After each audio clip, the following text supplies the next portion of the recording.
এই জায়গাটা, যেন সময়ের বাইরে আটকে আছে, আর আমি এখন তার ভিতরে হাঁটছি।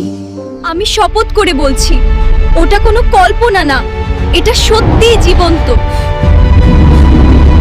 আমার মনে হচ্ছে আমি এখানে একা না, কেউ আমাকে দেখছে। না, এটা হতে পারে না। এটা এটা দৌড়াও, পিছনে তাকালে শেষ। আমি বাঁচতে চাই, এটাই শেষ সুযোগ। আমি লাফ দিচ্ছি।